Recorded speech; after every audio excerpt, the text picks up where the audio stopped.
बिस्मिल्लाहिर्रहमानिर्रहीम। वीडियो देखने वाले मोअज़्ज़ज़ नाज़रीन को मेरा अस्सलाम वालेकुम। नाज़रीन मोहतरम, आज की इस ख़ास वीडियो में हम एक ऐसे मज़हब के बारे में आपको बताएंगे जो मुसलमानों की शिया कम्युनिटी के इस्माइली फ़िरके से अलहदा होकर एक अलग मज़हब की शक्ल इख्तियार कर गया। लेकिन ये एक ऐसा शैतानी मज़हब बना जो हज़रत शुएब अलैहिस्सलाम व हज़रत मोहम्मद सल्लल्लाहु अलैहि वसल्लम के अलावा तमाम अंबिया किराम को इब्लीस मानता है, नाउज़ बिल्लाह। और नाज़रीन, ये लोग अपने मज़हब को खुफिया क्यों रखते हैं, ऐसे ही कई शर्मनाक हक़ाइक़ इस मज़हब के बारे में हम आपको बताएंगे आज की इस वीडियो में। लेकिन इससे पहले अगर आपने हमारे चैनल हकीकत जानों को सब्सक्राइब नहीं किया तो बराह करम सब्सक्राइब ज़रूर कर लीजिएगा और साथ ही साथ बेल के निशान को भी दबा दीजिए ताकि ऐसी ही हकीकत से भरी वीडियोज़ का नोटिफिकेशन आपको मिलता रहे।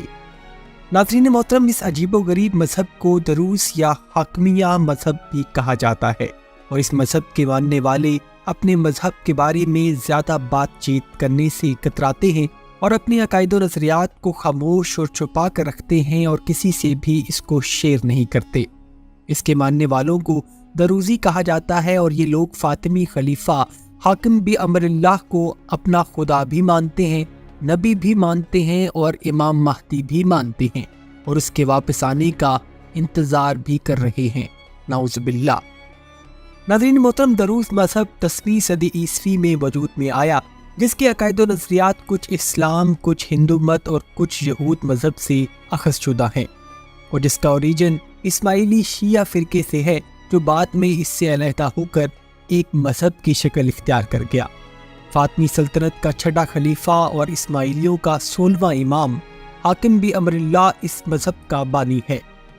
हाकिम फ़ातिमी सल्तनत का वो कज़्ज़ाब हुक्मरान था जो सिर्फ 11 साल की नाबालिग उम्र में ही बरसरे इक़्तिदार आ गया और ताकत का नशा इसके सर पर ऐसा चढ़ा जिसने इसके ईमान को कुफ्र और शिर्क के आला मुकाम तक पहुँचा दिया।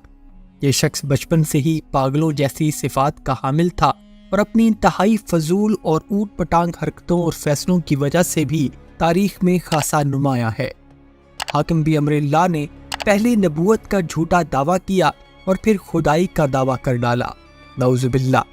इसने अपने खुदाई दावे को आजमाने के लिए दुनिया के निज़ाम को ही तब्दील कर देना चाहा और इसने रात को दिन से और दिन को रात से तब्दील कर दिया।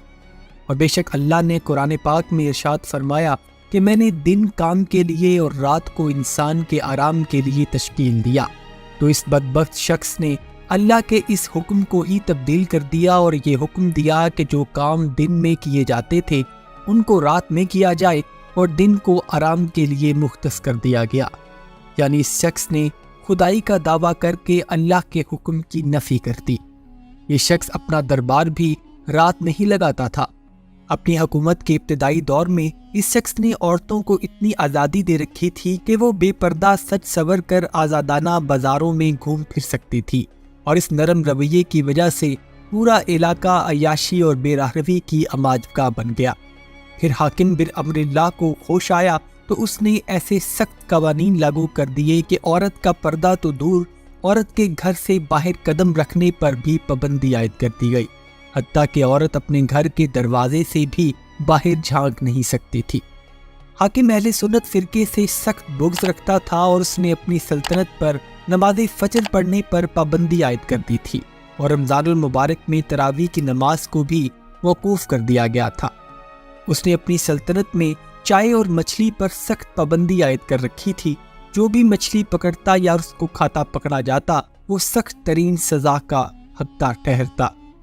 नाज़रीन मोहतरम, हाकिम बि अमरिल्लाह पर इक़्तिदार की ताकत का ऐसा भूत सवार हुआ कि उसने ये दावा कर दिया कि अल्लाह खुद उसकी ज़ात में हलूल कर चुका है और जब लोग मुझे देखें तो मेरे सामने सजदा करें और अगर कहीं मेरा नाम सुने तो अदब से झुक जाएं, क्योंकि अल्लाह उसकी शक्ल में दुनिया में तशरीफ़ ले आया है, नाउज़ बिल्लाह।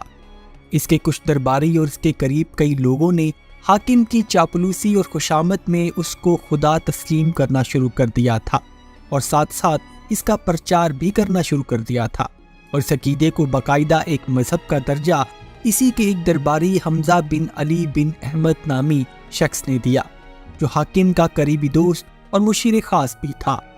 آنے والے دور میں جہاں اس مذہب کو شدید مخالفت کا سامنا کرنا پڑا، لیکن ساتھ ساتھ حاکم کے قریبی حلقے کے لوگوں نے اس مذہب کے پرچار پر کافی زیادہ کام کیا اور اس کے چلتے دروزی مذہب میں بڑے پیمانے پر اضافہ ہوتا چلا گیا۔ سال 1021 عیسوی میں حمزہ بن علی بن احمد کا قتل ہو گیا اور تاریخ یہ بتاتی ہے کہ غالباً اس کو حاکم نے ہی خود قتل کروایا، اور 1021 عیسوی میں ہی حاکم بھی امر اللہ خود بھی اچانک گم ہو گیا، اور تاریخ بتاتی ہے کہ اس کے خون آلود کپڑے تو ملے لیکن اس کا جسم نہ مل سکا۔ حاکم بھی امر اللہ اور حمزہ کے آگے پیچھے قتل کے بعد دروزی مذہب کی کمان بہاؤالدین نامی شخص نے ہاتھ میں لے لی، اور سال 1043 عیسوی میں اس نے اعلان کر دیا کہ اب سے کوئی شخص دروزی مذہب میں شمولیت اختیار نہیں کر سکتا، اور تب سے لے کر آج تک یہود کی طرح دروز میں بھی کوئی دوسرے مذہب کا شخص دروز مذہب اختیار کرنے کا اہل نہیں۔ اس مذہب کے عقائد و نظریات کو دیکھتے ہوئے 1305 عیسوی میں ابن تیمیہ نے فتویٰ دے کر دروزی مذہب کے ماننے والوں کو دارہ اسلام سے خارج قرار دیا، اور 16ویں اور 17ویں صدی عیسوی میں عثمانی سلطنت کے خلاف دروزیوں نے بھی بغاوت کا آغاز کیا، جس کو سلطنت عثمانیہ نے کچل کر رکھ دیا، اور یہ دروز ہی تھے جو عرب اسرائیل جنگ میں اسرائیل کے ساتھ مل کر عرب ممالک اور فلسطین کے خلاف لڑے۔ اور آج کے دور میں دروز کو مجموعی طور پر چاہے وہ شیعہ فرقہ ہو یا اہل سنت، دروز مذہب کو غیر مسلم ہی تصور کیا جاتا ہے، اور اس کے ساتھ ساتھ دروز بھی خود کو مسلم نہیں مانتے۔ دروز کمیونٹی کے لوگ مشرق وسطیٰ، لبنان، شام، مقبوضہ فلسطین یعنی اسرائیل میں زیادہ تر پائے جاتے ہیں، اور ایک اندازے کے مطابق دنیا میں اس وقت ان کی کل تعداد 20 لاکھ کے قریب ہے۔ ناظرین، جہاں تک ان کے عقائد و نظریات کی بات ہے تو یہ لوگ خود کو موحدین کہتے ہیں اور ایک اللہ پر یقین تو رکھتے ہیں لیکن وحدت الوجود کے قائل ہیں، لیکن دروز مذہب میں بعض دروزی حاکم بامر اللہ کو خدا، کچھ اللہ کا نبی اور کچھ امام مہدی مانتے ہیں کہ جو واپس آئے گا، نعوذ باللہ۔ دروز کی مقدس کتاب رسائل الحکمہ ہے، جس کو اسی حمزہ بن علی بن احمد نامی شخص نے تحریر کیا تھا جو حاکم بامر اللہ کے قریبی ساتھیوں میں سے تھا، اور اس کتاب کے 111 رسائل ہیں۔ دروز کی عبادت گاہوں کو خلوت خانہ کہا جاتا ہے، اور ان کا مرکزی خلوت خانہ البیازا شام میں موجود ہے۔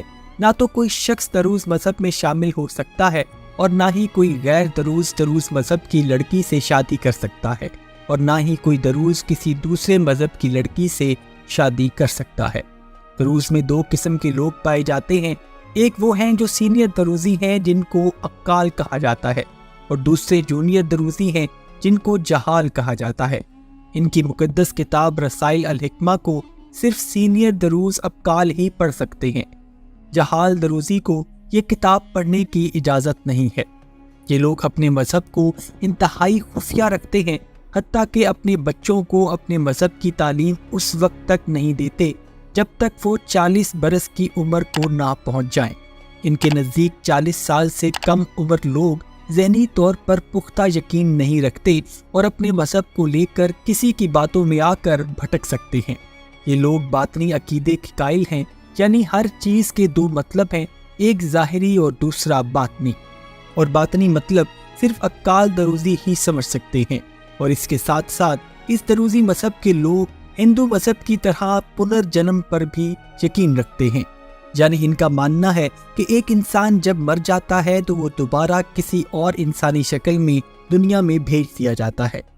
اس کے علاوہ اس مذہب میں جھوٹ بولنے کی اجازت ہے، مثلاً ایسے جھوٹ جس سے آپ کو فائدہ ہونے کا اندیشہ ہو تو ان کو جھوٹ بولنے کی اجازت ہوتی ہے۔ دروز مذہب میں نبوت کا عقیدہ انتہائی احمقانہ اور غلط ہے۔ یہ لوگ حضرت محمد صلی اللہ علیہ وآلہ وسلم کو نبی تسلیم تو کرتے ہیں، لیکن ساتھ ہی ساتھ معاذ اللہ حضرت علی رضی اللہ عنہ کو بھی نبی مانتے ہیں۔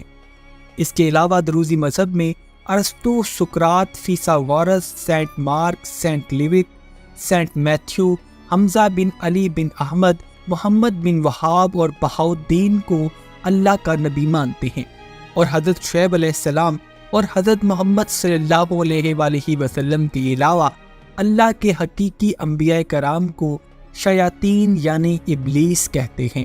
नाउज़ु बिल्लाह। और इनके मुताबिक हाकिम बिन अम्रिल्लाह पुनर्जन्म लेगा और इमाम महदी बनकर चीन के पहाड़ों से नमूदार होगा। और दरूज मजहब में बुध के दिन को मुकद्दस माना जाता है और इनके आगे सबसे मुकद्दस जगह इसराइल में मौजूद हज़रत शुएब अलैहिस्सलाम की कब्र मुबारक है, जिसका ये लोग हज करते हैं। दरूजी सिर्फ ईद उल अज़हा मनाते हैं जिसमें कुर्बानी नहीं होती, और ना ही रमज़ानुल मुबारक और इसके अलावा किसी भी महीने के ये रोज़े भी नहीं रखते। और नाज़रीन, बहुत सारे फ़िक़्ह के मामलात में दरूजी मज़हब के मानने वाले हज़रत इमाम अबू हनीफ़ा को फॉलो करते हैं। ज़ाहिरी शक्ल सूरत में अक्काल दरूजी लंबी दाढ़ी रखते हैं और सफ़ेद गोल सख्त कपड़े की टोपियाँ पहनते हैं जिनका ऊपर का हिस्सा लाल रंग का होता है।